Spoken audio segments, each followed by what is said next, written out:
एक भारतीय news anchor ने करोड़ों का घोटाला किया, जनता को धोखा देकर फंसाया और अब सेबी ने सजा सुना दी है। नमस्ते, मेरा नाम रिमझिम जेठानी और मैं आपको बताने वाली हूं भारतीय न्यूज एंकर ने कैसे किया घोटाला। तो भाई नाम है इनका हेमंत घई। सीएनबीसी के पूर्व एंकर हेमंत घई ने को मार्केट से बैन कर दिया गया है 5 सालों के लिए।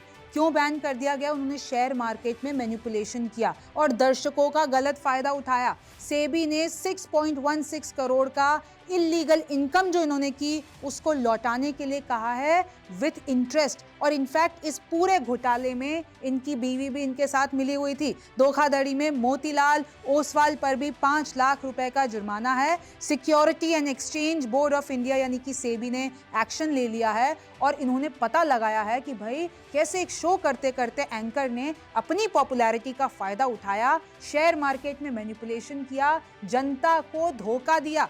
पत्नी जया घई भी इसमें फंस गई हैं। 31 मार्च 2020 से इन्होंने जितनी भी कमाई की है करोड़ों में, उसके ऊपर 12% सालाना ब्याज के साथ इनको पूरा पैसा अब लौटाना पड़ेगा। हेमंत घई और जया घई जो कि बीवी हैं, उस पर 50-50 लाख रुपए का जुर्माना लगाया गया है। साइड में तस्वीर आपको दिख रही है। और इनफैक्ट इस पूरे घोटाले में एमएएस कंसल्टेंसी सर्विस पर भी 30 लाख रुपए का जुर्माना लगा है, क्योंकि इस कंसल्टेंसी सर्विस ने इन दोनों की मदद की।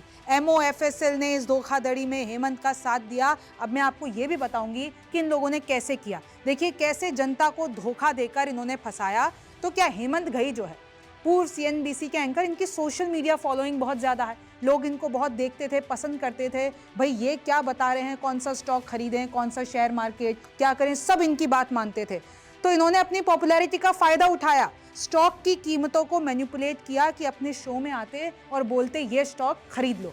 अब क्योंकि ये पहले से ही अपनी पत्नी और माँ को बोल देते थे कि आज मैं शो में जाऊंगा और बोलूंगा ये स्टॉक खरीद लो, उसके बाद दर्शक क्योंकि इतने मेरे फैन हैं तो वो खरीद लेंगे। तो तुम ऐसा करो, तुम पहले ही इसको खरीद के रखो कि जैसे ही मैं शो में बोलूंगा और 15 मिनट में अगर जो मेरे दर्शक है उसको खरीद लेंगे तो उस स्टॉक की, उस शेयर की कीमतें हाई हो जाएंगी और इससे पत्नी और माँ को फायदा होगा। इन टोटल में इस पूरे परिवार को फायदा होगा। घई के रिकमेंडेशन पर उनके दर्शकों ने निवेश किया, जहां इन्होंने बोला वहां पर निवेश किया। रिकमेंड की गई स्टॉक की कीमत और ट्रेडिंग वॉल्यूम प्रभावित हुई उससे कि भाई अगर इतना इन्फ्लुएंशियल आदमी कुछ कह रहा है और सीएनबीसी आवाज पे कह रहा है तो ऑब्वियसली दर्शक वही करेंगे और वही हुआ।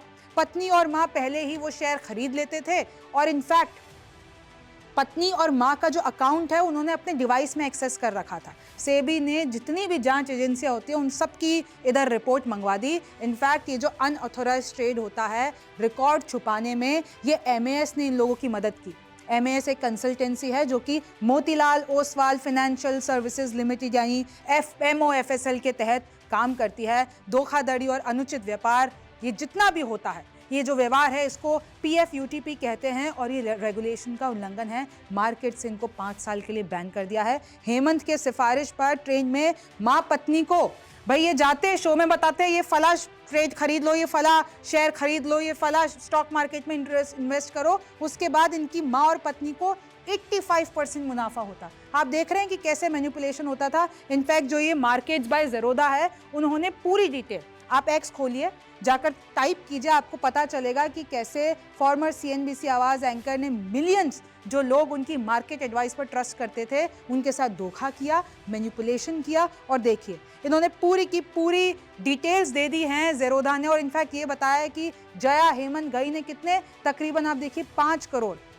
श्याम मोहिनी घई ने तकरीबन 2 करोड़ रुपए का अनलॉफुल गेन्स किया है। पूरी अगर आपको डिटेल जाननी है, अगर आप मार्केट के एक्सपर्ट हैं, जाके आप देखिए कि इन्होंने क्या मैनिपुलेशन किया। और इनफैक्ट ये पहली बार नहीं है, ऐसा पहले भी हो चुका है और भाई सेम चैनल में हो चुका है। सीएनबीसी आवाज के पूर्व एंकर प्रदीप पंड्या 5 साल के लिए बैन हुए थे। 9 महीने पहले की खबर है। टेक्निकल एनालिस्ट अल्पेश वासनजी फुरिया को भी बैन कर दिया गया था। इन्होंने भी कुछ ऐसा ही किया था। सेबी ने इन पर 1-1 करोड़ रुपए का जुर्माना लगाया था और इनफैक्ट 6 और लोग जो मिले हुए थे उन पर 10-10 लाख रुपए का जुर्माना लगाया था। मैं आपको बता दूं, दर्शकों को ये लोग एडवाइस देते थे और पहले ही वो शेयर खरीद लेते थे। ये करना एकदम ठीक नहीं है, कानून के खिलाफ है स्टॉक मैनिपुलेशन। सिर्फ यहाँ पे नहीं, अगर आप विदेश में भी चले जाएंगे ना तो इस पे लोग कंगाल हो जाते हैं कर करके, और कुछ लोग अपने आप को राजा बना देते हैं। 5.35 करोड़ प्रॉफिट सिंक्रोनाइज ट्रेड से कमाया, और ये देखिए उसके बाद जो गाज गिरी। अब इस पर आपका क्या कहना है मुझे कमेंट सेक्शन में जरूर बताइए। मेरा नाम रिमझिम जेठानी है, आप न्यूज़ 24 देख रहे थे, आपसे फिर मुलाकात होगी।